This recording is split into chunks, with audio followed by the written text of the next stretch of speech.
Hello, fellow homebrewers. JP here, and I want to introduce to you the brand new Brewbuilt X1 Conical Series available at More Beer. More Beer sells the highest standard in homebrewing equipment, and the Brewbuilt Conicals are just that. They're made from mirror-polished 304 stainless steel, and they come with loads of features that you and I have been looking for. They have a full 2-inch bottom dump valve, which will eliminate your clogging issues, while the sturdy base includes 4 reinforced legs, just like those big pro tanks do. More Beer also carries the Brewbuilt line of options and add-ons like casters, pressure kits, and even external glycol chillers. So you can find out more about the new Brewbuilt X1 Conical Unitanks by going over to morebeer.com for detailed videos on the entire line of Brewbuilt Conicals. You can trust Brewbuilt with your next fermentation, and you can trust More Beer to find the right conical for you. Brewbuilt at morebeer.com.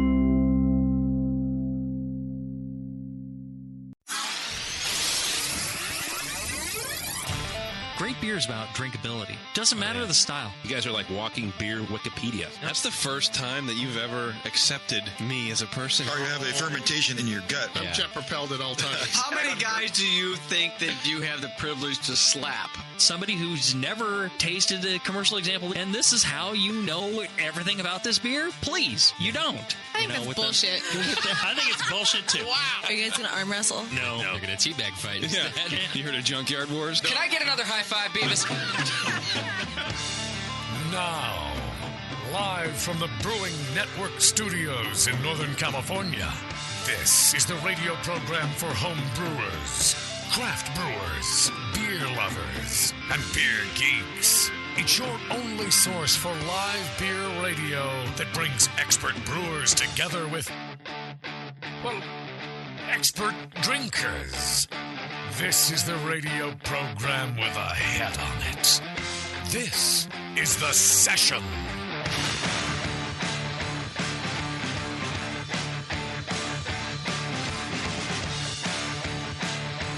Hey, what's up, everybody? It's The Session. Thanks for joining us. We have a good show for you today. We have Charlie Johnson from Ronin Fermentation Project up in the way mountains of California in a little town no one's heard of called Gray Eagle. And I'm excited about it because I've actually been there. Teresa's been there too. We've been there together, but not at the same time, if you know what I'm trying to say. Charlie, welcome to the show, man. Thanks for having me. I really appreciate it. Yeah, thanks for taking time. We have a lot to talk about for sure. We were speaking a little bit before the show about you've been traveling through COVID and you have a lot of sort of stuff going on in your life fermentation wise. So I'm excited to dig in and talk about that. We also have a few beers to drink coming up in the next segments that I'm even more excited to talk about. And then third, you do a lot of lagers, and that makes me the most excited to talk about because the past 2 months have been like lager heaven. It's been the clouds have parted of the hoppy, hazy beers, and the ray of light that is lager has been shining upon my palate, and I appreciate it.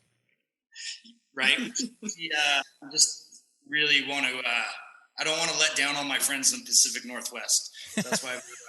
Really giving her a go with lagers. So you are a brewer that's under peer pressure. Not at all. Got it. Okay. No, I can read between the lines. It's a style. Stylistically, I love continental European beer. One of my favorite brewers in the world is Sean Burke, Four Lands Brewing in McMinnville. He used to be Von Ebert Commons. Okay. I remember I tasted that guy's beer and it kind of changed my whole life. Really? How long ago was that? 5-6 years back, maybe. Okay. Did you have Ronin yet? No, but the idea was percolating in my head. So, and I'd already been brewing for 10 years-ish commercially too. So to have that kind of impact after you've been in the industry that long was pretty profound. So. That's nice, man. What did you get out of it? Was it just one of those like, wow, this is super clean, or was it a fermentation thing, or? I think so. You'll hear me say this probably a lot throughout our talk today. Is conceptualization. Okay. He conceptualized his beers really well. The menu, everything fit really well together. Well executed. Just everything about what they did and what he's ever kind of done when he's curated things is like he's kind of just making magic happen. So it's not just the beer; it's just kind of the overall vibe. Yeah. Okay. Yeah. The essence of the area that you're in drinking. Sometimes the best beers that you've ever had are beers that you don't have to sit there and think about. Yeah. Yeah, like for really sure. Great lager, really great Helles. You don't have to think about it. Like, what are you thinking about right now? Nothing, man. Just having a great beer. Yeah, just hanging out, man. That's why I'm drinking a Coors Banquet. What do I care? I'm just having a beer, man. Just kick it back. Well, let's get into it a little bit, Charlie. So where did you learn how to brew professionally? Were you a home brewer at the start? Yeah. So I started to brew in my senior year in high school. Oh, yeah. Okay. So you were Lake Tahoe, California. Oh, sure. They probably hand those out when you get into high school up there. My parents were gone my senior year. They were abroad, and my dad had a little homebrew system, and I decided my buddies and I wanted to no way, dude, parties in the woods. So, really? Decided to start trying to make some beer, and it was total garbage. Like, of course it was. Like, wait, hang on. So your dad had a homebrew system. Had you helped him out with it before? So you kind of knew how to. You didn't just like, well, let's see what this thing does. No, yeah. So he would, kind of forcibly be like, "Come brew beer with me." Yeah. Okay. Okay, Dad, if I have to. Yeah. And actually, to this day, he still hates me because he's like, "Man, you made me drink MGD Light," because I used to take all of his good craft beer. Oh. So I kind of watched him. We made a batch. It didn't turn out. So I drove down to a homebrew store, and the guy was like, "Read this book." I'm old enough where the internet wasn't, you still had to dial up to AOL back then. Sure. There wasn't the Brewing Network and things of that nature. It progressively got better, but, the effects that we were looking for happened. Mm-hmm. Basically my first brewing job came about because one of my buddies took a keg from a brewery, and I returned it, and they're like, "Hey, this is stolen." Wow. You need to work off your debt. No way. You were so they hired you because you returned stolen property? Indentured servitude. We're like, you have to work off your debt. And then I worked there for like a week or two, and the guy's like, "Man, you're really quick. Do you want a job?" And I'm like, I don't want to say who it is. They hired an underage kid. Yeah, for sure. Well, they didn't even hire. They forced you to do it, or they were going to turn you into the cops, or like it was the local sheriff, right? Oh, so sure, yeah. Small town. Right? Okay. He's like, "I know you. I know who your parents are." And I'm like, "Oh no, I'm busted." That's so funny. Like every brewer in the world's got this like elegant story, and they're like, "I went to Duman's. I went to VLB." I'm like, yeah. I got caught being a degenerate in the woods in Northern California. But that is sort of Tahoe. I feel like there's two people. There's the people who drink, and then there's the tourists. Yeah. And that's kind of it, right? So then I kind of I cut my teeth working at I worked at BJ's first, which isn't that eloquent, but we were on a 50-barrel brew house and pumping out a couple hundred barrels a day. So it was the school of hard knocks. And then I'm like, I need to get a real education, and I just packed up all my stuff and moved up to Seattle. Oh, really? Out of home or anything, and got in my car with my Siberian Husky and went up there. And how old were you? Well, I was 22-ish. Okay, that's wild to me, man. I'm trying to think back to when I was 22, Teresa, and I couldn't even imagine changing what grocery store I went to, much less just leaving. Yeah, but so what'd you do when you get into town? How does that happen? How do you land on your feet in Seattle? You don't know anybody, presumably. You have no place to go, and you have a largish dog. Yeah. Well, I was homeless the first 3 weeks. Okay. And basically walked around every brewery, just like dropping off resumes and like hanging out and having beers with brewers. And I think one day a guy just got tired of me hanging around, and he hired me. Basically. Wow, who was it? What brewery was it?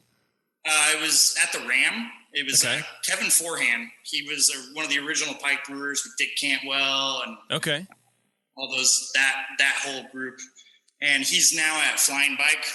And I would actually say still to this day, the most influential person that I've ever, like in my brewing career that I've been with. But that guy, he was very bohemian. He lived on a boat and would come in and mix barley with coffee and have that for breakfast.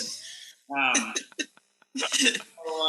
then I ended up going to college afterwards, and I got a microbiology degree and food science degree. Wow. Long story short. Sure. Went through a couple other breweries. Did anybody encourage you to go to school for that, or was it something that you thought you needed because you wanted, hey, I know I'm going to be in this industry at some point. I should probably, know what I'm talking about. Yeah, there was not really a whole lot of encouragement. Back then, people were like, you're going to learn more just doing it. But I'd taken a bunch of AP science courses in school and went to junior college and high school. Okay, well. so you were dumb as you were dumb. I was very autodidactic and liked to learn on my own.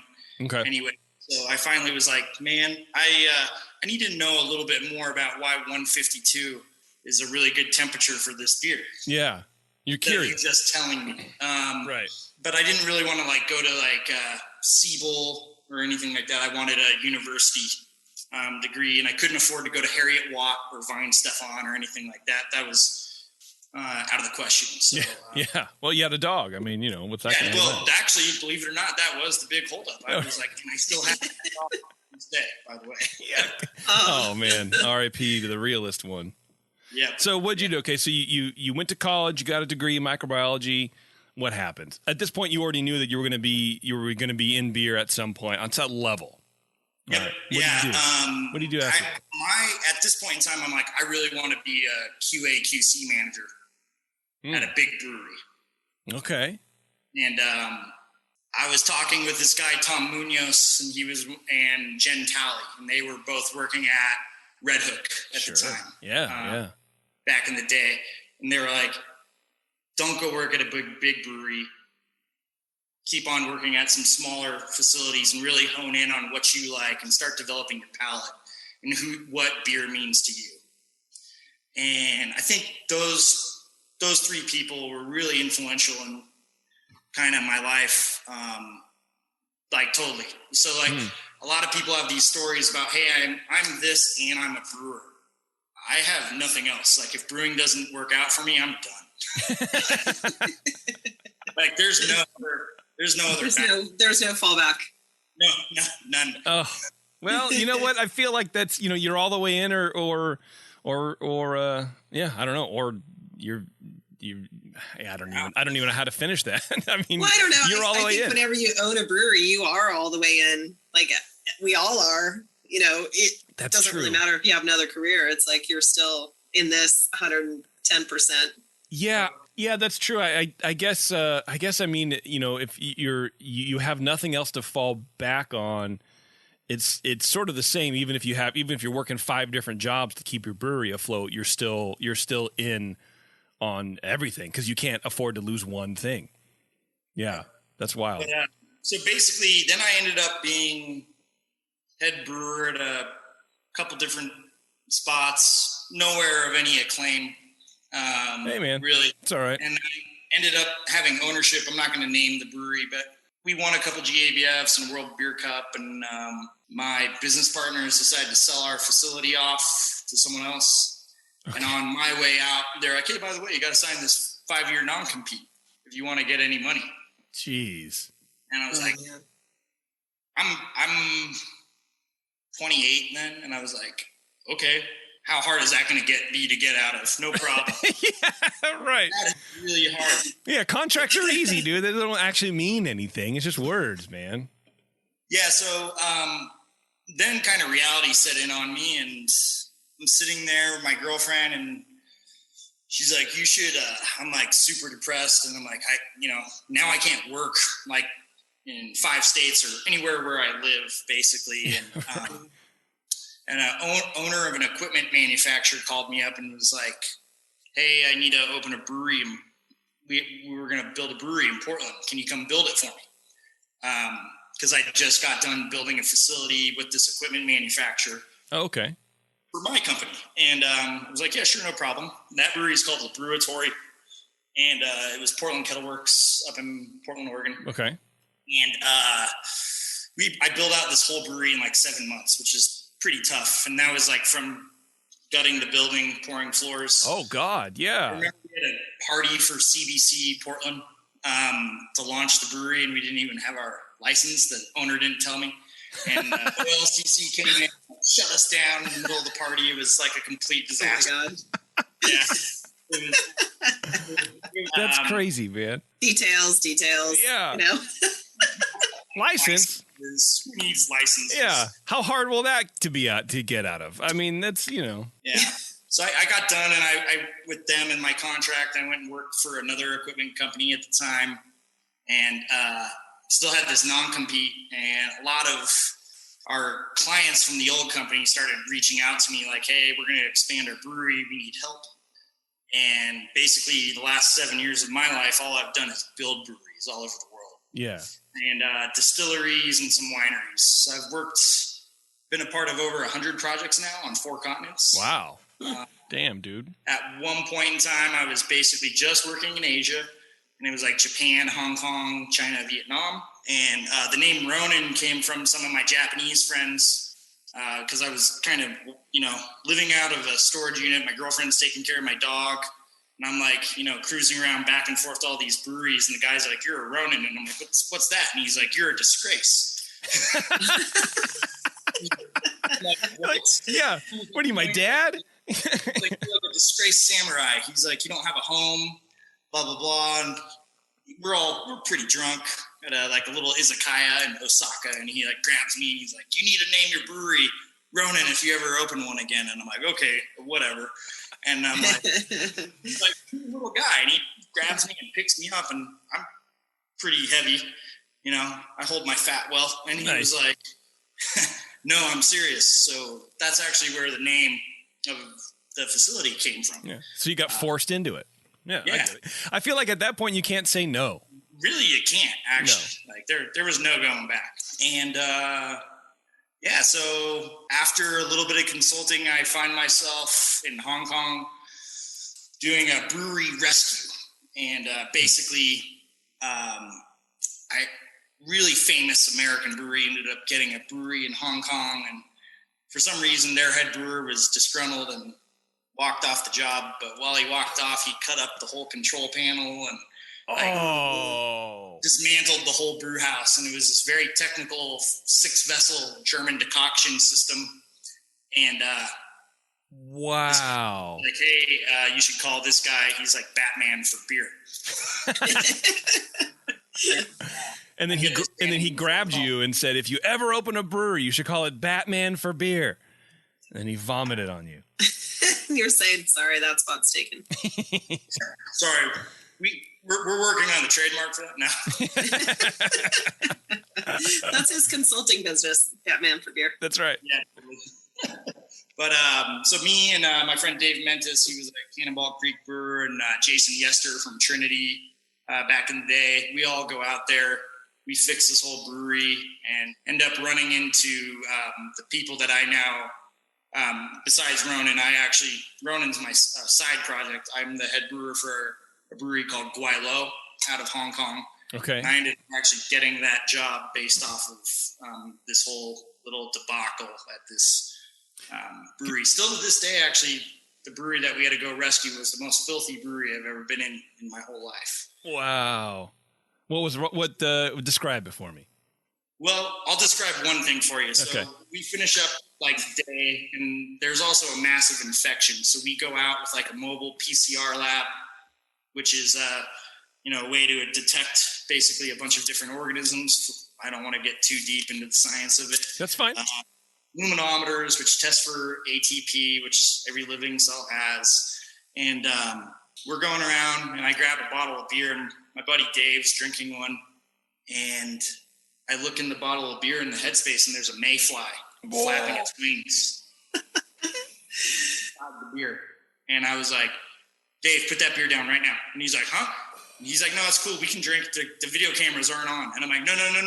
Put the beer down, man. There's a fly inside of one of the bottles of beer. It was packaged with. It was packaged in there with a fly on the top. So, I mean, let's talk about dissolved oxygen levels. Maybe the egg hatched in the bottle. That's kind of what we were thinking. We were like, because it was Jason went to school and took ornithology. I think that's how you pronounce it. And he was like, "That's a mayfly that had to grow in the bottle." I'm like, ooh. Yeah. Whoa, that is pretty crazy. Suddenly, homebrew doesn't seem so bad. Like the worst homebrew infection I've ever had is not comparable to that. I couldn't do that. So you are the Batman for beer. So you've been rescuing bars and you've been setting up places and you've been running all over the world. Yep. And then you got this job that you currently have. Gaiju was the brewery name? Guaylo. I'm sorry. I hope I didn't say anything offensive when I said Gaiju, but Guaylo. So what is a Guaylo Brewing Company? I guess is what the it's the Guaylo Beer Company. We're based out of Hong Kong. So actually during the pandemic, we've had to go over there, quarantine for 2 weeks. And how is that? Tell me a little bit about that process, because that freaks me out. I mean, I don't even go to the store.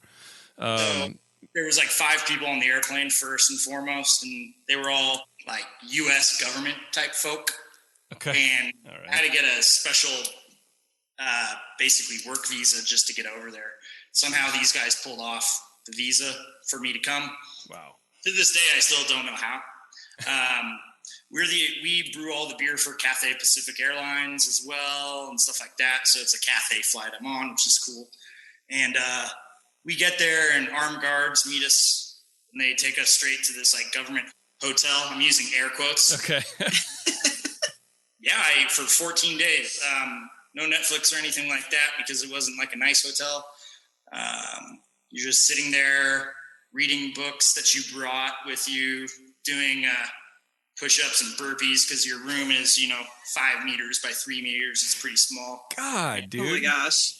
You're in prison for tax evasion, right? Like one of those those country club prisons where you can still play badminton but you can't leave. Yeah, it's like that. Totally this is what I imagine those white collar guys do, right? Exactly. I'm this is very fitting since I'm the whitest human ever. But what time of year was that? It was last April. Last April. Oh, so that's right at the wow. Yeah, that's crazy. They would even let you in the country. I guess things were worse as over bad there as they are in the States. Well, it was quite then. It wasn't it hadn't peaked yet, so I actually never got back to that project. I did go down to Mexico a bunch for another consulting gig, probably about 12 times during the pandemic. I actually did catch COVID once. Oh, while damn! I had quarantine with COVID before I could come back, which was brutal as well. Here's already you've lived 4 job life cycles, right? So you already have but so what was I don't know. When you're a consultant, do you bill for that 2 weeks of quarantine? Yeah. First of all, hell yeah. Second of all, you basically make a whole brewer's salary in 2 weeks. Yeah, dude. I was the juice is worth the squeeze at this point in time. For sure. And then when you caught COVID, was it a bad case, or you were just I was asymptomatic. I didn't even know I had it. Oh, okay. Oh wow. This was down in Mexico, and the facility we would get COVID tested every day. Wow. And randomly, I get a text message one night, and they're like, "Carlos, you have COVID," and I'm like, "Nah, man, that's a bad test. Let me take it again." Comes up positive again, and you're like, "Uh-oh, okay." So you had to sit and write it out. Okay. Text the brewers at Ronin and be like, "Hey, I'm not going to be back." Had a friend from Sierra Nevada. Actually, he came up and helped out at our brewery while I was stuck down in Mexico with COVID, which was nice. Nice.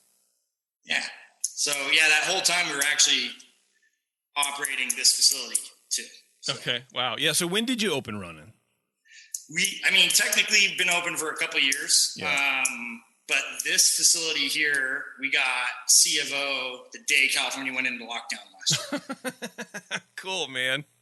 It's good timing for everything. I'm actually sitting in our unopened tasting room right now because we're still waiting to open it. Jeez, oh my gosh. I thought you could under certain. Yeah, we level. can. Like you're just waiting. The 2 other breweries in our area are open right now. Totally go up and check them out. The Brewing Lair in Quintopia. They make fantastic beer. We just, I'm weird. Back to that concept thing. We were waiting on a custom draft tower from the Czech Republic to show up and a couple other things. We went very heavy into trying to be this, well, what I would say is like we're a very Northern Californian style brewery, but we have continental European roots. So we tried to put elements of that into the tasting room, and we've kind of just been truthfully taking our time because we do sell a bunch of canned and bottled beer right now, and we sell out every weekend. So I figured, what's the rush? Yeah. I feel like, I mean, because you're talking about Ronin being a side project for you, and I think that's a good thing in this case because there is no rush. But I feel like if it wasn't a side, like if you were depending on this for your income or whatever, not that you're not, but you know what I mean? It would be more of like I don't care if people sit on pallets, like let's get the doors open. Yeah, but and I mean, it's kind of nice. So for me, qualities, like I always try to put forth the best quality that we can with the resources we have available to us. Mm-hmm. Kevin Davies said this on your show a couple episodes back. A great brewer can make great beer on any equipment. And I fully agree with him, but it certainly helps if you have a really well-engineered and well-put-together facility. So since we kind of have been waiting, we really wanted to make sure that we opened up properly. The tasting, at least. Sure. I mean, you can come by every Saturday and Sunday, and then we do have some select accounts, and then we drop ship a little bit of beer overseas right now. We were like, what's the rush? Let's make sure we give people you have to go over 2 mountain passes to the middle of nowhere to get to us. It really is out in nowhere, dude. You've dropped a small little town in the middle of the woods, but it's cool. So let's make sure we do this properly for people when they show up. So, we have some Lucre side pour faucets and half-liter and liter steins coming. And oh, damn, dude. Just kind of been slowly, we also built this place with our own money. We don't have business partners or bank loans or anything like that. This was just done all cash out of our pockets. And we're really proud of that fact. We're a brewer-owned brewery and small, but, carry a big sword or whatever. Something like that. Well, it's like a sword cane where there's a sword inside the cane, but yours is a mash paddle. Yeah. You pull that handle and there's a big sword, and that's cool. I'm the AlphaTauri of breweries. We're the B team, but we're coming up midfield if you know F1 racing. No, but I'm sure Dave Marley will listen to this and tell me all about it. So I mean, I guess that's where we're at. We have a really nice 10 hectoliter or 8.5 barrel 3-vessel brew house. Wow. We can decoct. We can do bourbon mashing. So, I mean, how many people are in Grey Eagle? There's like 8, and they all own breweries. There's more deer, probably. Yeah. And so, before the show, I was talking to you, and I was like, yeah, I've actually been there, whatever. And then you told me that there are actually 3 breweries in this town, and I'm still thinking about it. It blew me away. 45 minutes later, I'm going, I don't understand. How are you guys able to all just feed the area? I mean, it is somewhat of a tourist destination, I suppose. Any sort of small town in Northern California, I guess, can be for camping and whatever, but it seems like a lot. Since the pandemic's hit, Tahoe's 100% blown out. Yeah. It's very crowded. Yeah. And our area is called the Lost Sierras. We're deep in the Sierra Nevada forests here. So I think more people have been really coming out. Actually, in the last 2 years, we've seen a lot more visitors. February was our busiest month we've ever had. Wow. We would do, 2 300 case packaging runs of cans and run out in 2 weekends. That's wild to me. You know, so it's all 4.5% lagers or our Koji beer, which I didn't think would be popular, but is. We're definitely going to talk about that. Don't worry. I'm very excited to talk about that. But so Brewing Lair, they were here first. They've been here for 10 years.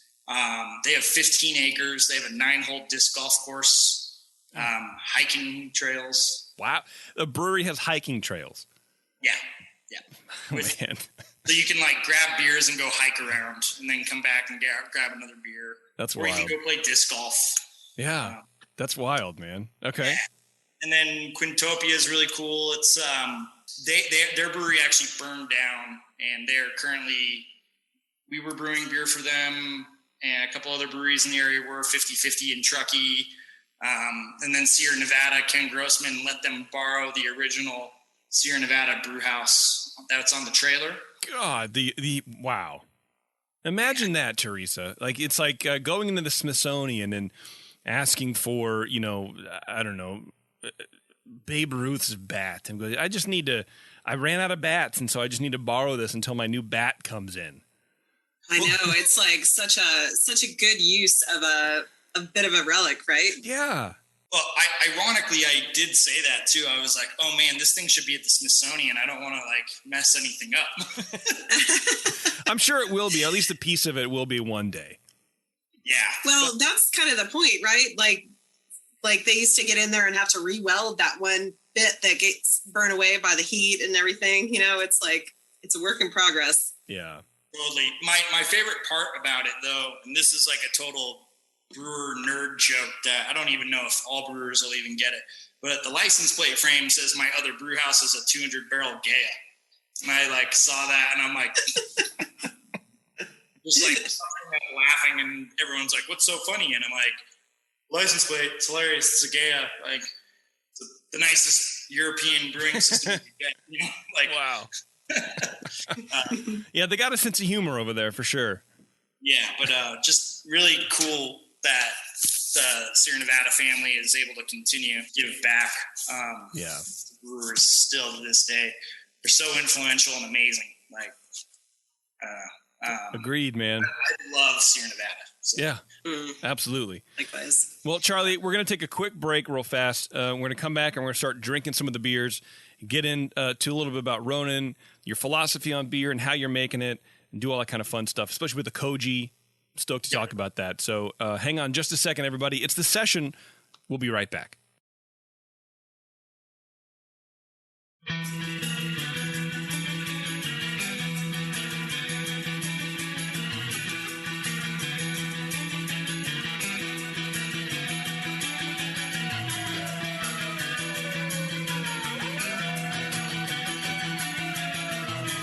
You're tuned into The Session. Because life's too short to listen to crappy radio.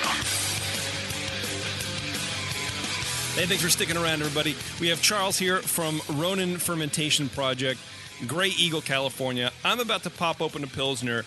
In the chat room, Charles is saying hi a lot. There's a lot of people in here saying hi, what's going on?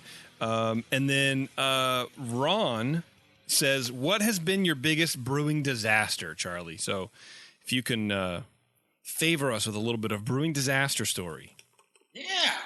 Which is a good question. I think that's one of the better questions we've gotten in the chat in a long time. I like that. Really good. Okay, biggest brewing disaster ever. Yeah. This is a fantastic one.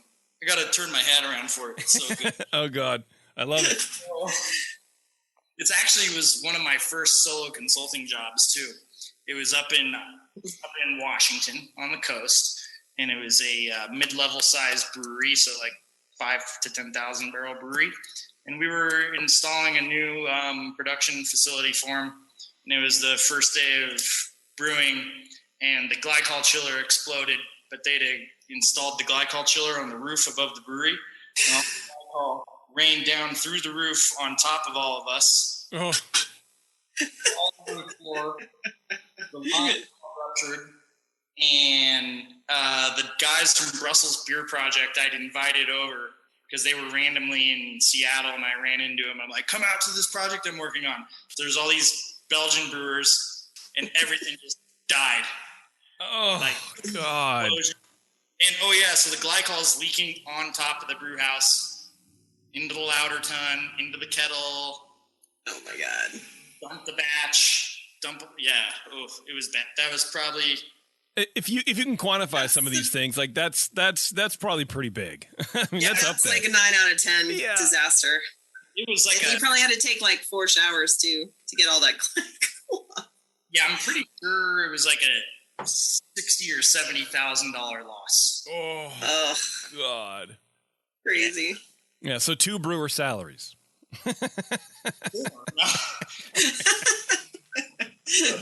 That's wild, man. We just get free hats and T-shirts. That's true. That's true. All right, well, do me a favor. Tell me about this Pilsner. Let me hold up the can here. The can art is beautiful. It's great. It's like a little, almost like holographic, but a little shimmery thing going on there. Yeah, we rad, were dude. Trying to kind of capture the Lost Sierras with the can a little. So Alpenglow is the name of the lager, or it's a German-style Pils. It's all Barca Pils. It goes through a 4-step mash. We do a 137, 149, 158, 172 rests. Try to only get beta amylase. Really managing our rests. The mash out's super important for us to make sure we keep a lighter body. This is solo Barca Pilsner from Weirmann only. And German Tettnang only. Wow. 75-minute boil. Hops large doses at 60, large dose at 45. And I'm sorry, I'm a metric brewer. It's a 1/4 gram a liter. So that's maybe a 1/2 pound or like 1/3 of a pound at about 5 minutes before flame out. Okay. Since we're so remote, CO2 is really expensive for us to get. So we spooned and krausen all of our beer. Okay. Spooning, if you don't know, is old school European technique. It's a little pressure relief valve that you can screw down and adjust how much pressure comes out. And for a home brewer, you'd see your airlock on the fermenter bubbling away. For us pro brewers, it's a little stainless guy with a little glass cup full of sanitized liquid. And you can set the volume pressure, and it'll bubble off whatever you don't want. Oh, nice. This beer, since we are in the middle of nowhere, and we're really small, and we don't expect to ever really move a lot of beer.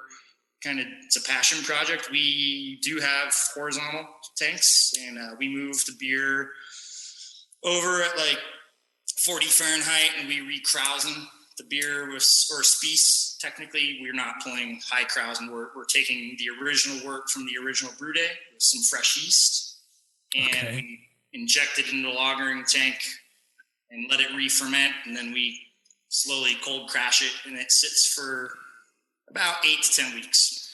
Wait, so you have the original brew day, then you take off a certain portion of the wort to effectively carbonate. How do you keep that wort from not? Yeah, so we put it into a little a specialized brink that has been steam cleaned, and it's sent in hot, still out of the kettle, boiling hot. Okay. And it has a vacuum relief valve, so it won't pull a vacuum. And we just move that into our cold box, which is a very ghetto cold box that came off a crab boat. So when I say our brewery is pleasantly ghetto, we have a full lab, but our cold box came from a crab boat. Hey, you know what? I think that's just the right place to kind of skimp on dollars. You know, you put your money into quality, and then, cold is just cold, but quality, you can't, yeah. Don't worry about the crab blood on the side of it. That's cool. So we basically take that original wort, and we do PCR it. So we do lab test it to make sure that nothing's growing in it before it goes back into the tank, of course. And we do PCR our yeast. We use 3470 as well, which is Weinstefaner, 2114 or Global from Imperial. pretty much every lager brewer I know in the United States that's an amazing lager brewer that I love drinking their beer uses that yeast. So you're partial to it.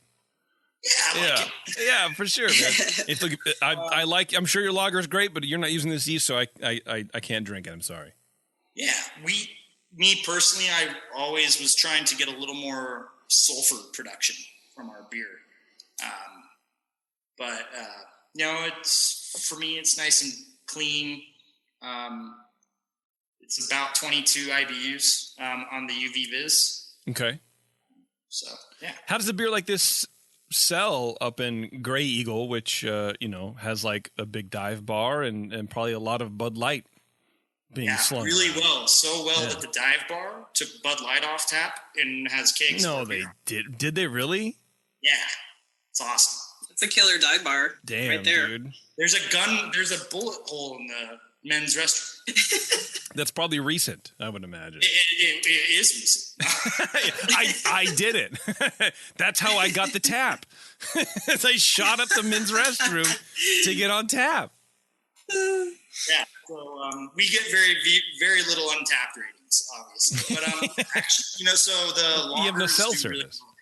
really The lagers do well. All the other breweries in our area are very IPA focused. Okay.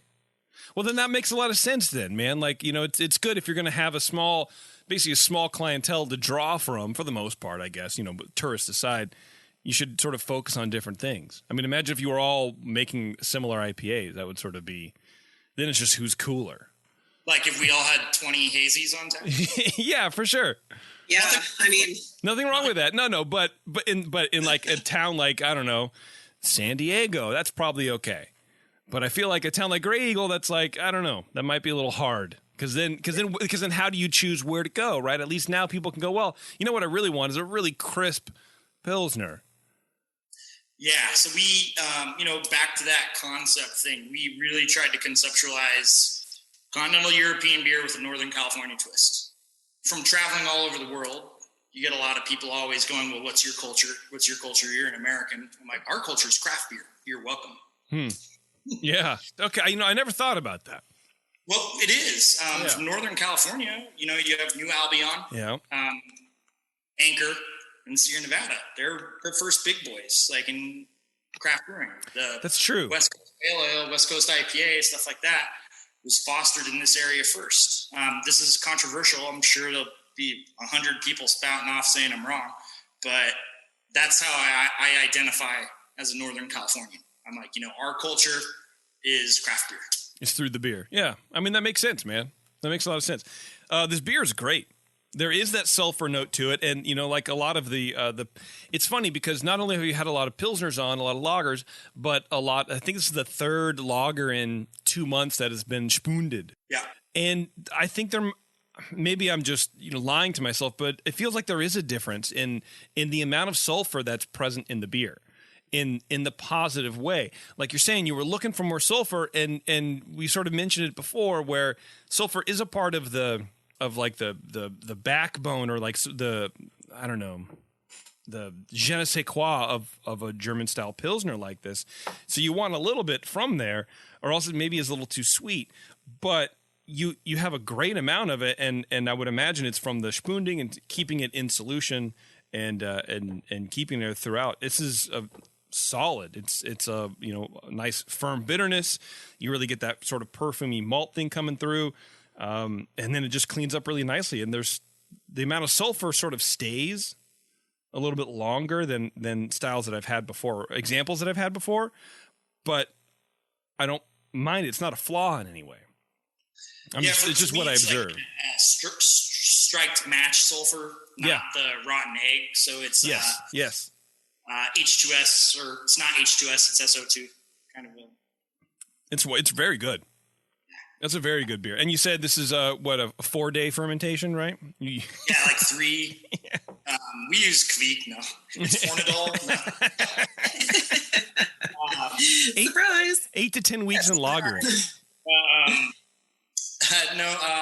Primary fermentation is about 12 to 14, maybe 17 days sometimes. Mm-hmm. And then we're really trying to get the beer as cold as possible. So -1°C, so 30 Fahrenheit in the horizontal, and truthfully, it brightens up faster than the 10 weeks. That's just me. That's me denying my scientific side. Okay. And just nerdy and going, I'm going to keep it in there for a couple more weeks. So you have VLB and Dumans and Fakverla from Czech Republic and me back. And, as I worked all over the place and doing engineering projects for breweries, you have to read all these books and go and chat with these people at these schools. And, working with Rolek and other brewery manufacturers from Germany, you kind of just, you fall in love with the process. I know there's fantastic beers out there like Kevin Davies from Wayfinder, Lisa Allen from Heater Allen. Beer. I think Ashley and Bill go pretty long on theirs. Ryan Buxton from Ex Novo, his Pearl Haggard on GABF. It's one of the best lagers I've had all year.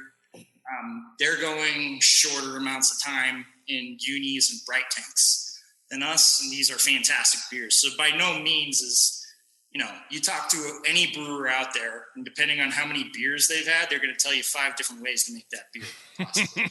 Yeah, for sure. Yeah, we used to say on the show, you ask 10 homebrewers the same question, you'll get 12 answers. And it's the same thing. And I feel like the more you learn about beer, the sort of less you think you know, if that makes a lot of sense, because like you said, you're traveling all over the world and you're interacting with people that you necessarily wouldn't have interacted with if you had stayed in Seattle or Lake Tahoe or whatever. And I feel like it sort of gives you a lot more tools in your toolkit to kind of pull from for something like this, which sounds obvious. Like, no shit, JP. Like, of course, this, knowing more stuff makes you know more stuff. But I think in beer, it's a little bit different. It's a little bit less of like an engineering thing, a little bit more of like a brewing from the gut kind of a thing. 100%. The more I know, the less I know. Like every day I'm like, I need to wake up an hour earlier and read an extra hour every night. And this is almost year 20 in the industry. So I'm like, somebody was like, oh, I saw you in some beer magazine article. And they're like, how does it feel to make it? I'm like, what do you mean make it? We haven't made anything. What does it mean? I put all the awards we've ever won. I hang them over the toilet in my house. Nice. Don't be too proud. Well, the beer industry, what have you done for? Yeah. Some of the breweries that really knocked everyone's socks off 5 years ago, it's like they're not around anymore. So you can't rest on your laurels even a little. No. These days, the quality of beer that's coming out is so high from so many people that you'll run into a little hick mountain town like mine and have like a pretty decent beer. Yep. Honestly, I was shocked. I'm shocked by this Pilsner. I did not expect it to be this good, to have this attention to quality in it. For no other reason other than small town, how much attention can you pay to one beer, and then how desirable is a craft Pilsner going to be in this small, as you put it, hick town. I didn't see it. But here it is. Well, yeah, certainly, I think what reinvigorated my life was going back up to Portland and working there. It's such an amazing brewing community with so many amazing, talented human beings all over the industry, not just, so Dana Garvez, she owns Oregon Brew Lab down in Eugene. She ran Ninkasi's QC/QA program, one of the most gifted humans in the whole brewing industry I've ever met. Wow. She really, and I had a science background eventually, and she really reopened my eyes to quality. When we opened Ronin, we were fortunate enough to have a bunch of lab equipment from our consulting agency, but we really doubled down. The Anton Parr guys send us Christmas gifts. But if you don't know who Anton Parr is, I actually have a shirt that says "Who the F is Anton Parr?" But they make an easy dens that you can buy from More Beer that's super cheap. It's a couple $100 and it'll change your homebrew game big time. What's an easy dens? or your pro brew game. What is that? What's that equipment? It's a density meter. So instead of using a hydrometer or a refractometer, it uses refractory light to measure the density of a solution in it. So you get a very accurate reading of basically your gravity.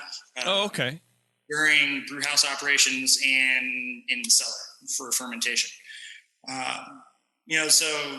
They make what's called a DMA 35. It's a density meter. Basically, if you're a brewer and you don't know, and you're listening to this and you don't know what I'm talking about, you need to go buy one. Go buy one now, man. Use your STEMI and go for it. Yeah, totally. Get that Biden money and. That's right. Hell yeah, dude. But, okay. So we like to say that, we're the perfect blend of art and science. Like you mentioned earlier, JP, brewing from the gut. There is that still. Like, we don't let the equipment dictate everything. Yeah.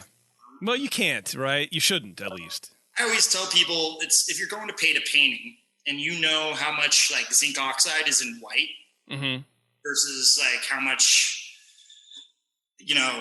calcium oxalates in yellow, then you can make the perfect shade of light yellow to go paint your painting. Not all painters know those exact levels, but in their head, they still have kind of a reference. In brewing, quality control, lab results, and things of that nature allow you to kind of fine tune things and go in and be a little better. I don't have the luxury of having 30 awesome brewers near me in Portland to pop over and say what's up. Sure. And my beer and bounce ideas off of. I have to harass people on the telephone and be like, hey, let's Zoom conference call. I need to talk about my beer. And if I don't have any measurements to send them, then I don't have a reference to talk to them. Sure. Yeah. So I've found through running Guilo through the pandemic and just being isolated out here that having the lab has really helped me still have a connection and talk with other brewers about what's going on in our facility. Yeah, that makes a lot of sense, man. It is kind of like a lifeline or maybe a reason to get in touch with people. Instead of just, hey, I have to ship you this thing, and then you tell me. It's more like I can let me talk to you about what I'm seeing in this result or whatever, and then what can we do about it? Yeah, that makes sense, man. That makes a lot of sense. Let's crack your hazy. Yeah. All right. Structural damage. Structural damage. Structural damage. Good name. Wow, you know what? Just passing that can from opening just over to port smells like a bag of hops. Wow, so that's good aroma, dude. Thank you. We have really, really low DO on our cans first. And a little funky art. Yeah, it was a really, really cool painting that we just digitized, basically. Basically, we dry hop a little differently. Since pop pellets, T90s, cryo, all contain small amounts of atmospheric air, we use liquid nitrogen. And we submerge our hops in liquid nitrogen. Wow, look at that thing. That is murky, dude. Damn. It's 60% wheat. And I would look at this and I would go, I feel like this is going to be gritty. Like, because I don't have to tell you that I'm just like uninitiated when it comes to this shit. Yeah. But it is not at all. It is smooth and not the way that I would assume. So that's my fault for not being open-minded, man. But yeah, that is a murky hazy. You haze boys would love this. It's ostensibly a Hefeweizen. It's still step mashed. It's like an imperial hef recipe that's had the hop time changed on it, basically. Okay. It went through 2 dry hops, and so when we say double dry hop on that can, it literally is 2 hop additions. The beer's transferred in between tanks. It's HBC 586, Columbus, Idaho 7, and Raquel. And you said you're putting liquid nitrogen in the hops and in the tank. You're putting. Oh, really? So you're like actually pouring that together and then you're putting it in the tank? Yeah. So instead of purging with gas, we're purging cryogenically.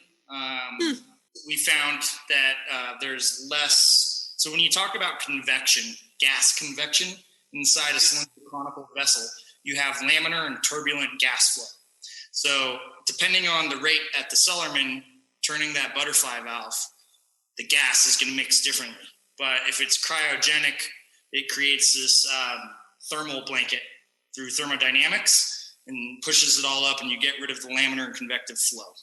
So you're pumping liquid nitrogen in from the bottom to purge the tank.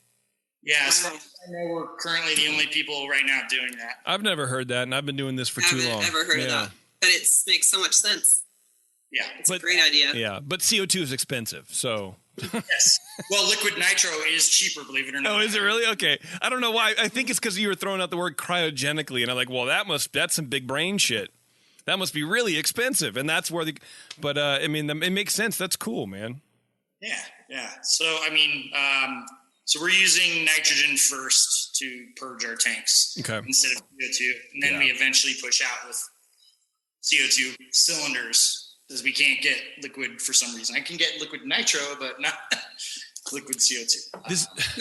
We do that too. We have a doer, and we do all our beer movements and tank purging with nitrogen, and then for the last one we'll do CO2, and for carbonation, of course. Yeah. Oh yeah. But this whole liquid nitrogen thing, I had never thought of that. You got you spinning now, huh? It's got my wheels spinning. The idea is to remove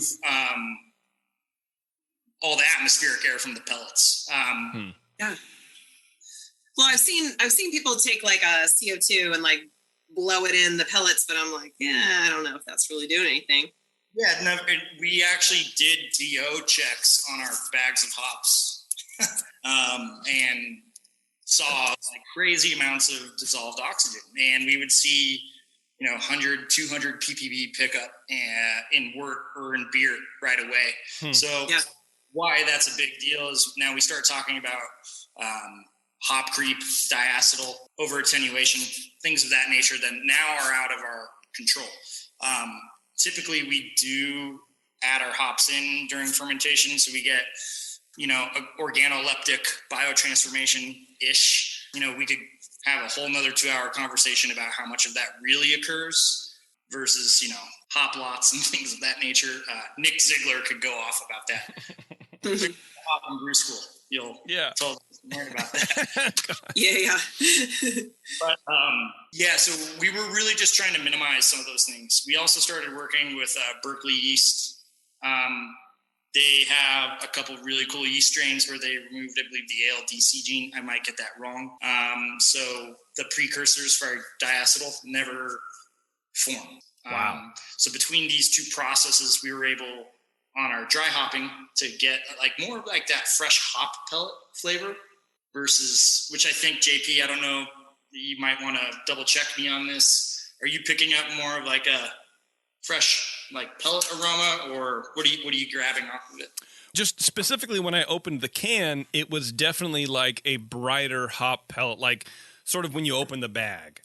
Yeah. You know what I mean? Where it's not vegetal material, but it is sort of the essence of, maybe the nitrogen that's like in the, in the headspace of the bag. When you pop that open, it kind of hits you like, oh man, it was very bright and crisp.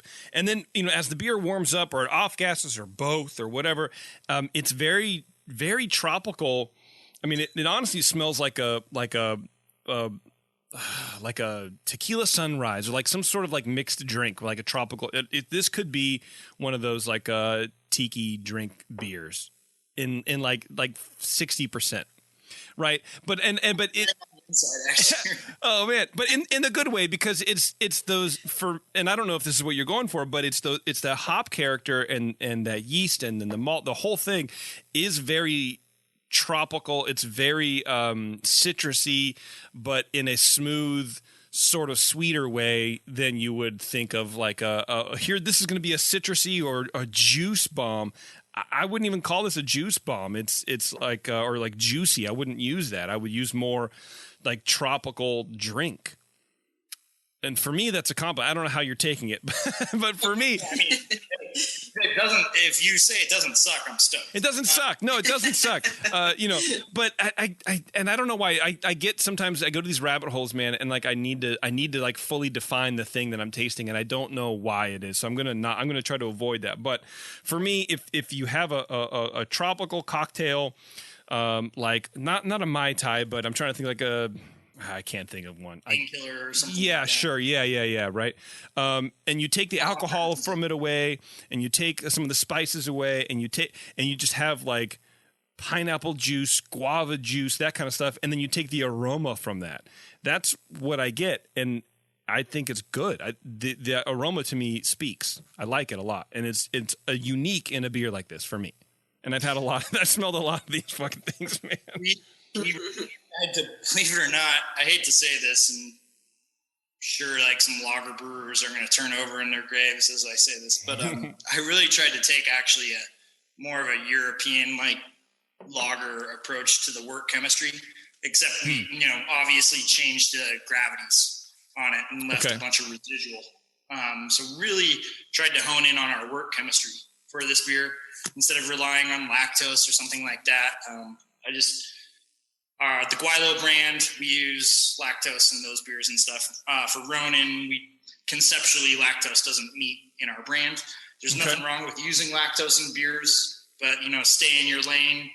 Like if you want to be a respected lager brewer and stuff like that, I don't know if those, if you're gonna flex into the hazy IPA world, do it with wort chemistry. If you want to be respected with horizontal lagering tanks and stuff like that. So, well, how do you do it? What do you mean by your wort chemistry? And you don't have to go into super detail, of course, but if you give me the dumb version. So yeah, totally. We basically mash higher. Okay. In our sack rest, and we leave a lot more residual maltose, maltohelios, and like other long chain dextrins around to give it a little extra, and glycerol. To give it a little extra body, to give it a little extra sweetness, to kind of pair with the terpene profiles that we had in those hops that we were working with, and the water profile as well. We have really soft water, so we went, really probably 3-to-1 chloride to sulfate. We still do add gypsum to our kettle because we do want to reduce our kettle pH to 5 as close as we can for hop utilization and things of that nature. But really, we're, what it's in many books, it's all over the internet. You don't need, as long as you have sanitary practices, good DO, and everything else, you don't necessarily need those things. There's nothing wrong with it. I think a lot of breweries crush it with lactose beers. It's just back to the concept. What are you conceptually trying to do with your brand, and what are you presenting to your consumer? So within our concept at Ronin, we felt like that with wort chemistry was the best approach. How do people take to this beer up there? On in a weekend. Pissed me off so much. Really? Totally unsurprising. Yeah.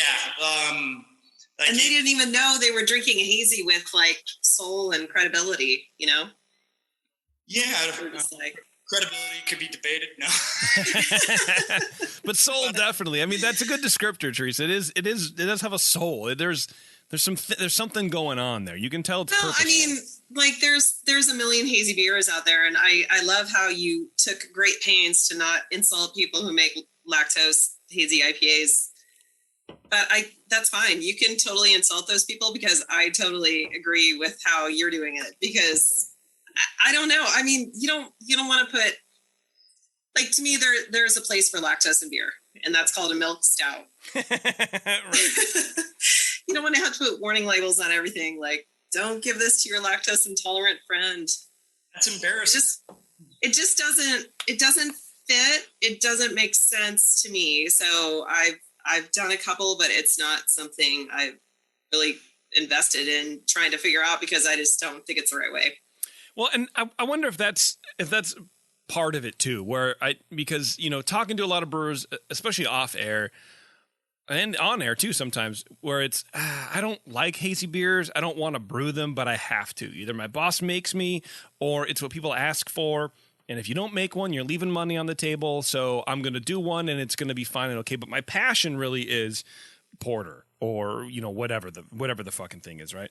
And I wonder if that's some of it too, where it's like, okay, I know I can do it with lactose. It's a fine product, but if you're not invested in it, sort of like what you're saying, Charlie, like if you're not invested, if you don't feel this, then you're not really gonna you're not gonna take the time to figure out how to do it a different way.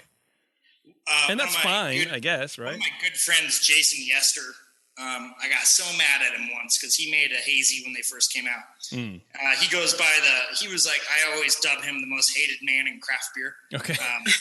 He goes by the name Saison Man, and like he'd actively troll people bad. He basically made Saison with a name like that, right? And they eventually made a hazy IPA, and they put the label on it upside down. And on the label, it said, "We only make this beer so we can buy more fooders." And, he was using yeast to haze it. And I got really upset with him. He sent me one, and I'm like, dude, why'd you phone it in? Damn. Jason's a big guy, so I'm like, maybe I shouldn't say this. Well, he'd have to make the drive, and so I doubt that'll happen. So, it's for me, it's like if you're going to do something, at least try to do your best. Yeah. And fit in your concept, right? What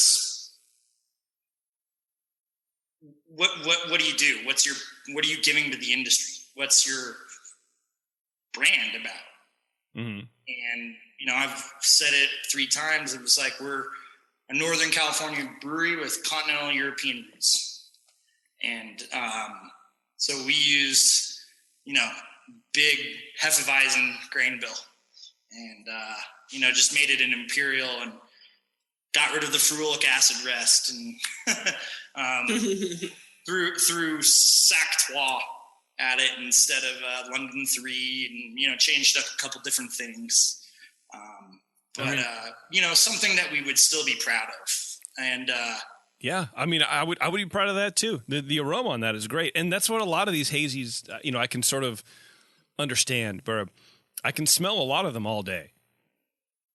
Because and that's what and for me that's the part of like the craft beer culture that I'm trying to embrace a little bit more, so I just don't hate it entirely. But like the hazy beers I don't vibe with at all, but picking a thing that is good about them, that aroma, the way that people have made hazies and the way that they sort of crafted their hop additions, like yours specifically, to just smell utterly unique in the space is cool. There's still room for good experimentation in craft beer, and that's what these beers sort of like show me. Yeah, thank you. I appreciate it. It's like thoughtful brewing. Yeah, for sure. Absolutely. All right, Charlie, we're going to take a quick break, okay? And we're going to come back. We're going to drink the other 2 beers, one of which is the Koji beer. Yeah. I'm stoked to talk about that. So, following that from Josh Hembry, who bow down. That guy's God. Yeah, that was it was really neat to learn about a little bit about that beer, and then coming right off that show too. So if you guys listen to that Setting Sun show, some of these terms will probably be a little familiar to you. But anyway, hang on, everyone. It's The Session. We'll be right back. Segmented, demented, fermented. It's The Session. Hey, thanks for hanging around, everybody. It's The Session. We are about to wrap things up. Well, I say about. We have another full segment to get through. So don't push stop just yet, folks. We're here with Charlie from Ronin Fermentation Project. And I have 2 beers in front of me. One is a West Coast IPA, and the other is Koji beer with raspberries. And I'm going to guess we're going to do the West Coast first. Yeah. Right? Okay. And that's called... A really quick note on this. Yes. This beer came about because of a really cool Facebook group. Okay. In this Facebook group, you need to go join it ASAP. All right. What's it called? West Coast IPA is dead. Okay. I love it. My really good friend, Corey Welchel, he's a beer buyer in the Bay Area. He was hanging out with some of his friends down at Modern Times. Fairly extinct. Because West Coast IPA is dead, right? Yeah.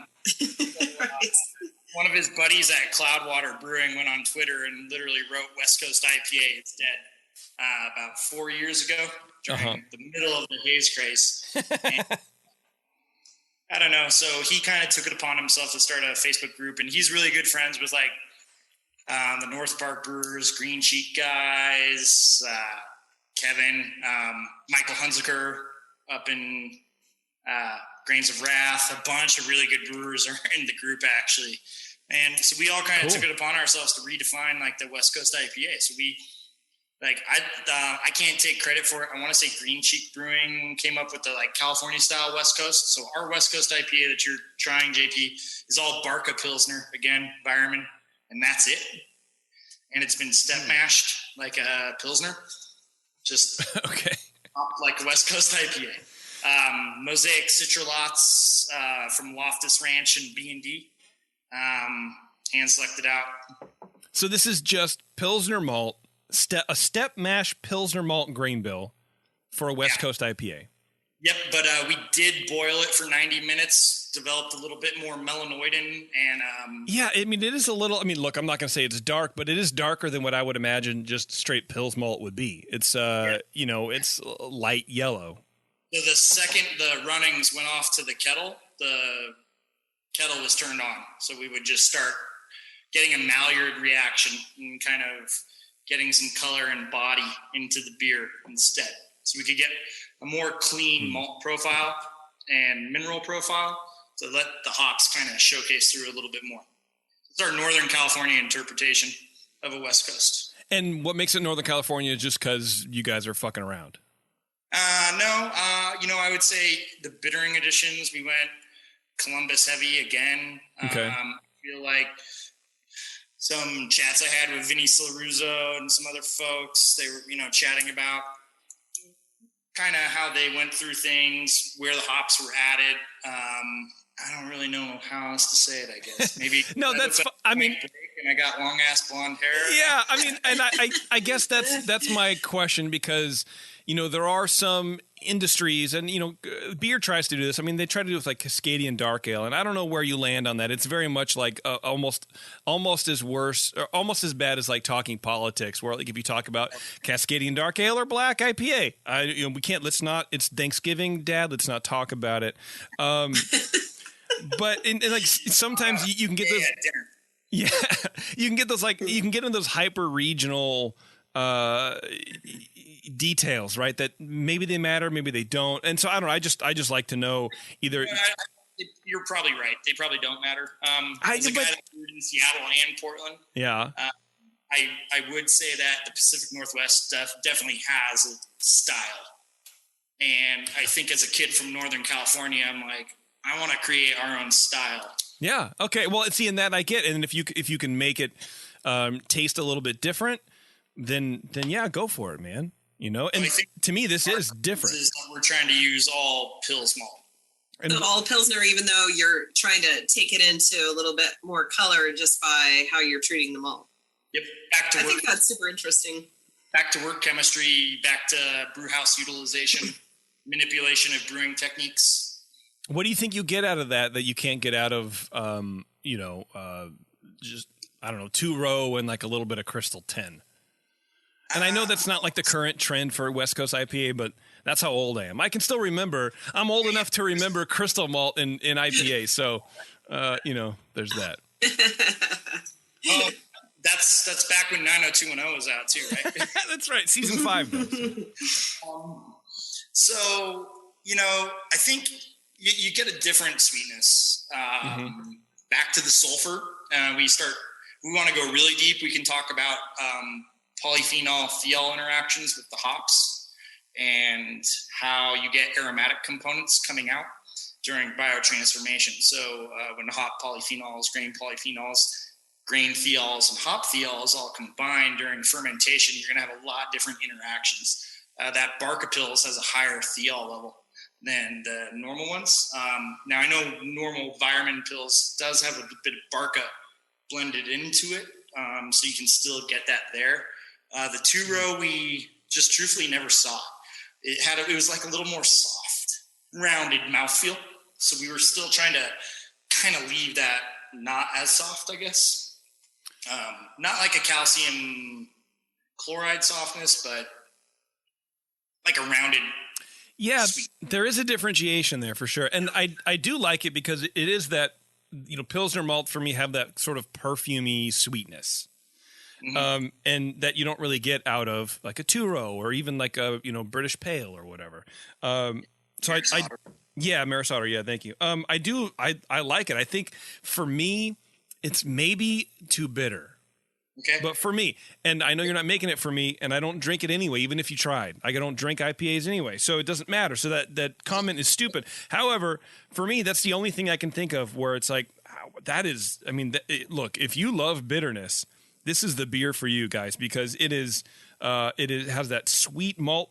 It has a great hop aroma, but the hop flavor was what stands out to me a little bit more than the aroma. Yes, 72 is what we visited at. And if my buddy Corey listens to this, Corey, he wanted to go 85 on the double, and I told him it was too much. So it's too much, Corey, you dingleberry. He actually just got done doing a series of collabs with us, Revision, and Wild Fields. And they're going to release them all as some mixed 12-pack. Yeah, that hop flavor is like, it's almost like a tangerine peel. So there's that bitterness. There's some little citrus thing going on. It's very cool. It's very cool. Our weakness is IPA as a brewery. Like our weakest styles, I think, are IPA. And that's what we always are going to try to grow and learn more. Which is ironic since I teach at the Yakima Chief Hop and Brew School. Hey, look, man, beer has hops in it no matter what style, so you're fine. But, this being said, I do know the difference. Like, there's a big difference between breweries that select their hops. Like you go up, you're buying 5,000 pounds of Mosaic and you get to select which lots you have versus ones that don't. This year we got to select our hops versus last year. So I'm hoping our IPA game steps up a little this year. Being from California, I feel like having a good IPA is pretty important. Yeah, so we are throwing a lot more effort into that realm this year. This last year, we were very, very lager focused, and we're not going to lose that, but we brought in some staff members that are a little more schooled in that region, I guess, than me. So hopefully we get better. Yeah, well, look, man, there's I wouldn't say there's a ton of room for improvement for sure, because they're tasting pretty good, and like I said, we taste a lot of IPAs on this show over the years, and some of them stand out, and some of them don't. No offense to anybody, because look, an IPA is still an IPA at the end of the day, but yours. These do have this. There's something to it, man, and I think especially for this one, for the Fairly Extinct, it's the flavor hops is what I'm getting the most joy out of. Yeah. Okay. I was like, truthfully, it is our weakest part of our portfolio. Yeah. Oh, that I can tell. Yeah. I haven't tasted your beer, so I'm looking forward to that. But like, clearly, you're holding yourself to an extremely high standard. So you're like, well, it's weak, but I doubt that. It's like the distance between like greatness and where you are. You could put, Teresa, right? You can put this beer up against any West Coast IPA that you've had in the last 6 months. Easily. Well, I could just tell by the way you're explaining your beer that you clearly know a heck of a lot more than most of us about what you're doing. So I'm looking forward to tasting it. And I'm pretty sure I'm going to disagree with this estimation that it's not so great. Well, he just said it's the weakest. I know. It's still good. But that's like the weakest among like strongmen or something. Right. It's like it's not really that weak. Right. We really are, I don't know. There's so many great IPAs in California and the whole West Coast, Oregon, Washington. Yeah. So you really do hold yourself to a really high standard. That's when we go talk about that regionality. Like, hey, you're from California. You're from the West Coast of the United States. We created craft beer. You need to really be hitting strong with an IPA. Yeah, that's my biggest focus in my brewery too. Of where I want to improve, because I I feel like we make a pretty good lager, and we make a lot of these continental styles, but like I really want to get better with IPAs. So that I totally agree there. Charlie, do you feel like you're a little more, I don't know, focused on creating a good IPA because you are so worldly? You talk to more international customers about craft beer and beer, and so it's sort of like this is your ambassadorship. Like you're the gateway, and so you have to say, "Hey, try my West Coast IPA." Or do you see what I'm saying? Like, is there a little more pressure on you mentally? Are you putting more pressure on yourself to really knock it out of the park with the West Coast, or? No, 100%. Yeah, 100%.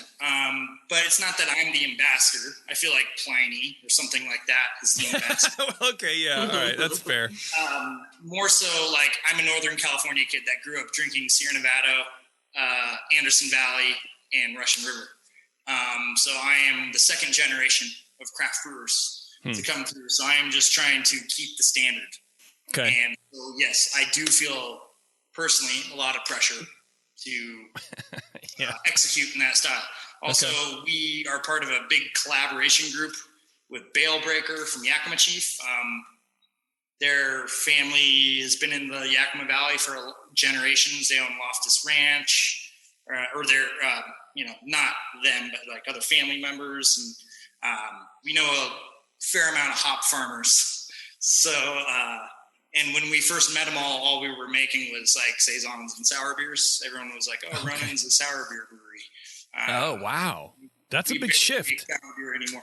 Yeah, that's a big shift for you, I think, then. Yeah, 100%. Ironically, I was always drinking a bunch of lager, PBR, hams, Hell yes. Yes, I do. Yes. Hell yeah, brother. Nothing's wrong with hams. No, it's that sky blue water, baby. Yeah, that sky blue water will get you every time. So, yes. So. Okay. How was that culturally? I mean, it's your brewery. Shifting from that, like sour beers to focusing on lagers and now with a focus on IPA. I mean, that doesn't get much bigger of a shift. Yeah, if I'm going to be honest, it was a little bit of a kick. So, when the concept first started, we were going to like cool ship a bunch of beer and work on Koji beer only. So we're going to do Koji beer and cool ship beer only. That's kind of tight. I mean, that fits in with the Ronin theme where you can go from place to place. Yep, exactly. So branding-wise, everything was like laid out this way. And then as I'm working and traveling all over the place, waiting for my non-compete to be done, slowly building the brewery with cash. And I mean slowly. Right. You start seeing the whole craft beer landscape switch. And you're like, well, I have a bunch of friends that are Michelin star chefs, and they have a bunch of concepts. And these are the guys that taught me concept. So it's like, okay, if you're a good brewer, you should be able to brew any concept. So time to switch concepts. Okay. All right. Is what we kind of did. It's not that we like lost our way or our soul. You just changed. It was more like, okay, well, we've been brewing for a long time. We have the education. We have the resources in the lab. Let's, switch our concept and let's conceptually move. Yeah, well, and I think that's totally fine. I think you have to do that. It's not like Sierra Nevada who goes, we've been doing pale ale for 100,000 years. What we're going to do is hard seltzer, and that's it. You know what I mean? Like you're still doing other things. I mean, it sounds like you haven't given up on the Koji beer because I'm gonna drink it right now. But you're changing things up. I think that's fine. Yeah. I mean, we're never gonna give up on the Koji one because we're way too invested in that process. Yeah. Well, it's cool too. I haven't had it yet, but I'm gonna crack it open right now. It's called The Multiverse Lives. Check out this label. Your artwork's great, man. I like it. Yeah, so cool. We can the name, the label, and the recipe all get conceptualized at the same time. Really? Yeah. Why? Yeah, I'm curious.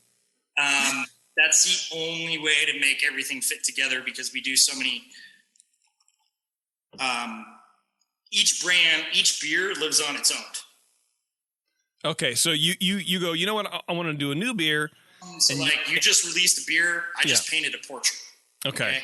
Yeah. The way I look at it. So it's not beer. It's each one should live on its own. The craft beer consumers changed.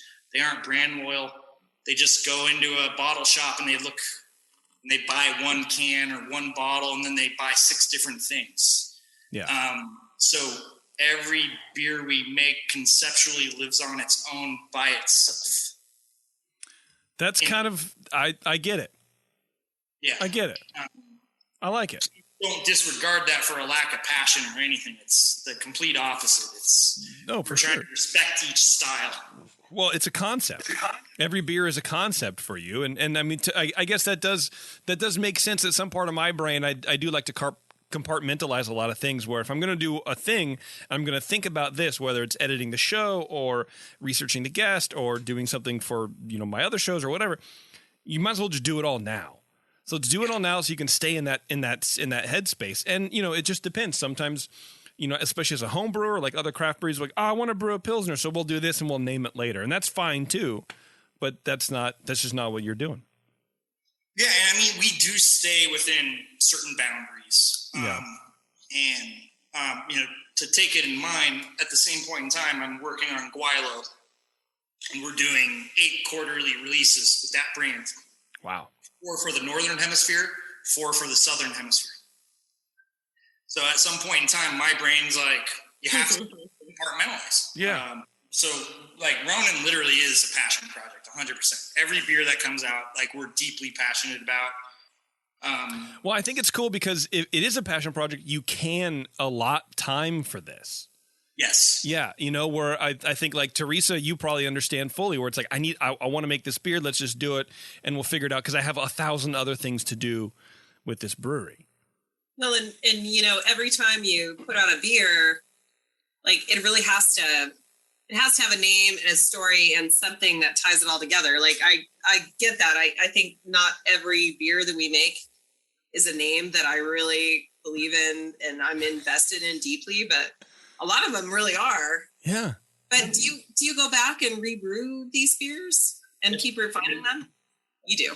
That's good. I mean, because I think that's something that's getting lost in the shuffle a little bit in the craft beer world right now is like brewers seem to not try to go back. They don't try to go back and do something and make it better. They just keep making something new. And I think that's a mistake. I think we should all go back and like really try to make that beer the best it could be. And then if you want to leave it behind, that's fine. But like, don't just like every week make something new. Yep. So, I mean, yes, so much so that we started on the little 2.5, 3 barrel brewery for, like I said, before we moved here. And that still is brewed on a lot. And beers are made over and over and sometimes never even see the consumer. Sometimes we lab test them and then dump the rest down the drain. Wow. Just to fine tune something. I hope my girlfriend doesn't watch this. Yeah, you can only drink so much beer yourself, right? Yeah, that's right.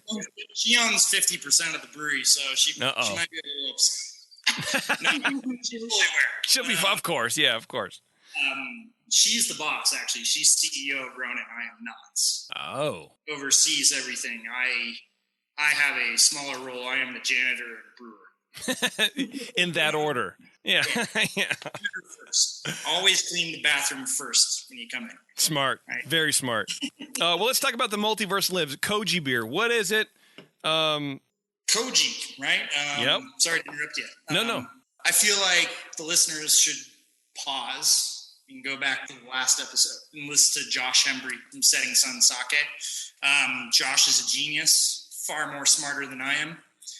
Wish to be at that guy's level one day.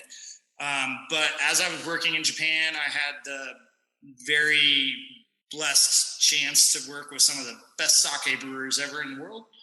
And as we were hanging out, we started watching their process, and I'm like, oh my gosh, you guys are developing acidity. You're, not just converting alpha amylase.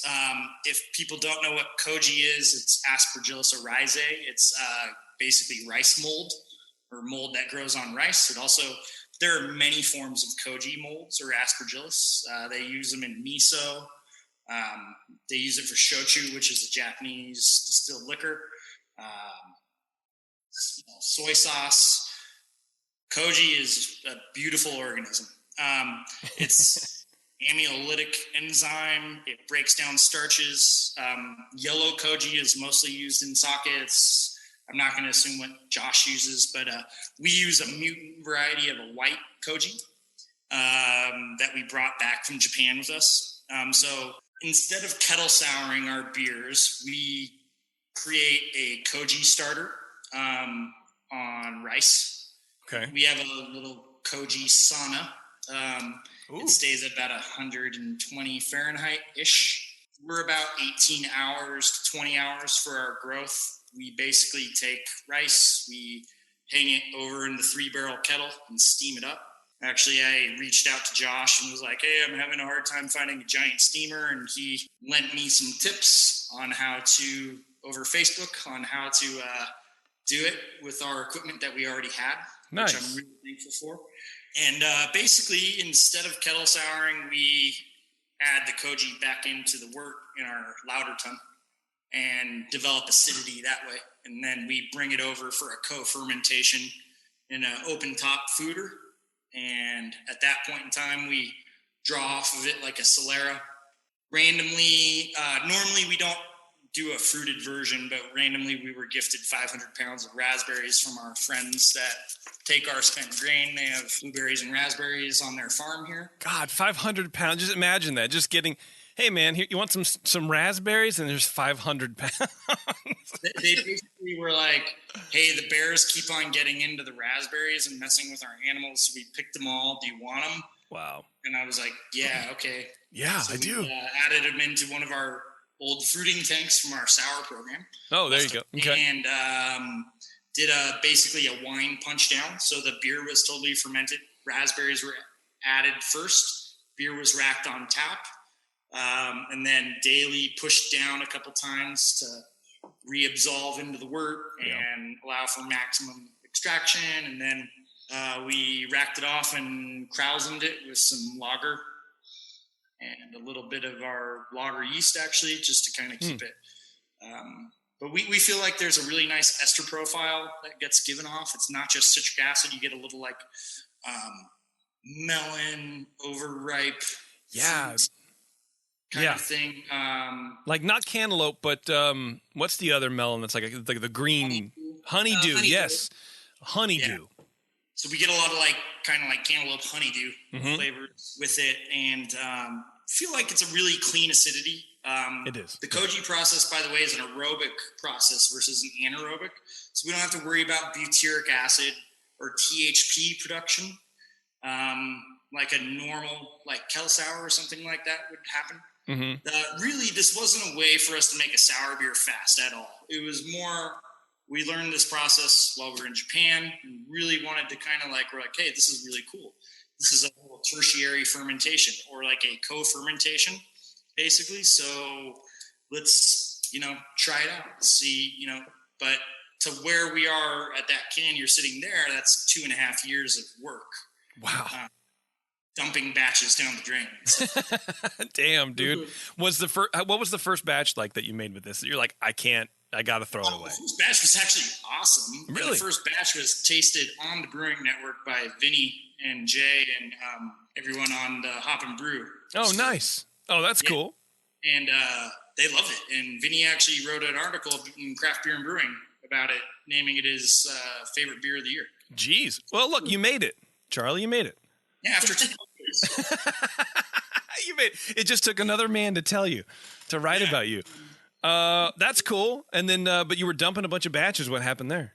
We couldn't replicate the first batch, actually. Oh, bummer, dude. So then we had to go back, look at notes, go through things again. Basically, the first ones were made in 500-liter puncheons, and then we upgraded to fooders. And then we quickly realized that surface area to volume totally changed the ester profile of the beer because of hydrostatic head pressure being put on the yeast. So then we went back to fermenting in puncheons, and then the beer came back to. Got it. Okay. Tasting this beer, it's a beer, right? Is it a beer? Yes, it is a beer. Okay. Tasting this beer, it tastes like a carbonated raspberry sake. Or like if you take a raspberry wheat beer, or I don't know, something like with light and flavor, and then use it for sake bomb. Yeah. That's what it tastes like. And so there is that koji definitely gives off that traditional sort of sake, like, you know, like you said, the esters are there. It's wild, man. That's wild. Yeah. And it is tart. It does clean up after itself. There is some acidity there, but I don't know if I would call it sour. Is it sour? I don't know. It's 3. It's what? It's 3.3 pH. Oh, but it doesn't linger on the palate. No. It wicks off. So consulting clients, I can't say who, damn it. It's a major brewery. They've been around forever. Erg is in their last name. Okay. All right.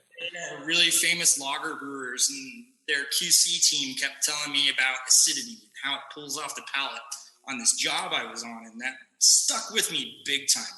Like how acid finishes on the tongue down to on lagers. And we took that approach on all of our beers. So when we went to work with the first time I tasted like actual sake right off of the filter at a low filtration rate, because all sake is filtered, right? Yeah. It had this really beautiful acidity and ester profile, but it didn't sit on my tongue. And that's when I had this like blow up mind moment. And I'm like, we should really try this in beer. It took me a whole week in my head before I approached one of these guys about what I was thinking. Okay. I didn't want to insult him. Sure. Like, I was like, I am going to bastardize thousands of years of tradition. Well, and that's what I was talking to Josh about on his show. You know, it was like, I call it cultural appropriation, but you know, he's a sake brewery, so it's not really the same. But he did speak upon the tradition of the sake brewers and bringing it over and advancing it into like the West Coast ideal. It's not claiming to be what a traditional sake would be, but it's the West Coast version of what he's trying to do, right? So maybe that's sort of, you know, what you're talking about too. Like you can still take inspiration, you know, and you're sort of using it in a different way. Well, but before I actually asked them for any koji, I'd come back with some of our spontaneous fermented sour beers or wild beers. Okay. And this is 6 months later or something. And I'm like, hey, so this is what we're working on right now. And I want to find a balance between what you're doing and what I'm doing. This is Josh from Setting Sun. I remember to this day, this guy, he's got a Netflix documentary about his family. It's called The Birth of Sake. They're super famous. This is who you were talking to? Yeah, we're sitting there at the sake bar in Tokyo. I'm so drunk, and I'm like trying to amp myself up to ask this guy for his koji strains. Yeah. Little did I know that it was actually easier to get than I thought. But I'm still sitting there, going through this process in my head, and I'm drunk. And the guy, I call it gaijin smash. Like gaijin is like outsider in Japanese. Okay. I get up, and I'm way bigger than everyone, and I knock over a table of sake on Miss Sake Japan. And just like totally embarrass myself, and I'm like, oh, I'm so sorry. I just like think it's hilarious, and then I'm like, okay. I come back from the restroom, and I'm like, guys, here's my idea, and they're like, oh yeah, no big deal. And I'd like just worked myself up for 6 months for nothing. Oh man. But so that's it's awesome, I just fell in love with sake while we were out there, but I knew that my education level wasn't on the level to be able to replicate sake well. Okay. To a level that I respected. I love Setting Sun sake. I think it's gorgeous. It's an amazing product. Yeah. Couldn't do what Josh does. So I kind of came up with a hybrid with what I thought was going to be attainable for me. And to kind of speak to the journey we've been through over the last 5 years. Yeah. I mean, it tastes good. It encapsulates all of that, like you said, especially knowing your history about being from sour beer. You know, it rides that tart sour beer line where it's more tart than sour, if that's even a thing. But the raspberries are there, of course, and which are hard to do, in my opinion. You know, I've had a lot of raspberry flavored beer, and it's not always easy to get like, oh, this is a definable raspberry flavor. But that koji with the sort of, you know, invokes the sake. This is cool, man. This is a cool beer. Yeah. I was like, I hope you can try one day the unfruited version. That one I really wanted to send some, but we were like 3 days behind on canning, and when Bevo sent me an email about, I was like, hey, like, we gotta send the beer now. No, it's perfect, man. All arrived cold and, you know, went right into the fridge. So, and I appreciate what you sent. And, yeah, one day for sure, man. That'd be great. Yeah. But, ironically, all the old people up here love it. And we have like revolts when we run out of it. They're like, what do you mean you're out of koji beer? And, it is sort of like super tart rosé wine kind of vibes. So we realized that it was very approachable to people that weren't beer people. Yeah. Yeah. And then they felt like they were part of the cool kids club or whatever because it was something new that, you know, and then they would, I don't know, we have you know, the demographic that likes it is totally outside of what I thought. Like, I was like, we're sending all this beer to Hong Kong. Like, this is whole pallet. We're not going to send it. Sell it. That's what you thought. I was 100% wrong. I think your girlfriend's in the chat saying that she's watching you, by the way. Uh-oh. Yeah, so there you go. When you said, I think it was back when you're like, I hope she's not watching. She said, I'm watching, Charlie. Yeah, but she's fine. I'll look at her profile. She didn't say she broke up with anybody yet, so it's fine. Perfect. Yeah. I was like, I think you're good. I don't have to sleep at the brewery tonight. That's good. Well, that might not be. That might still have to happen. Charlie, thanks, man. I really appreciate it. We'll let you go. We're going to wrap things up. But thank you very much, man, for sending the beers. I really appreciate it. And they're tasting great. And again, man, I wish I knew when I was up in Grey Eagle that you were there, because I definitely would have stopped by and probably never left. Yeah, well, we'll be here next time. So. Okay, yeah, for the next wedding, for sure. Well, I'll send my nephew your way for sure. They go up there all the time, and I will make him drink a bunch of Pilsner.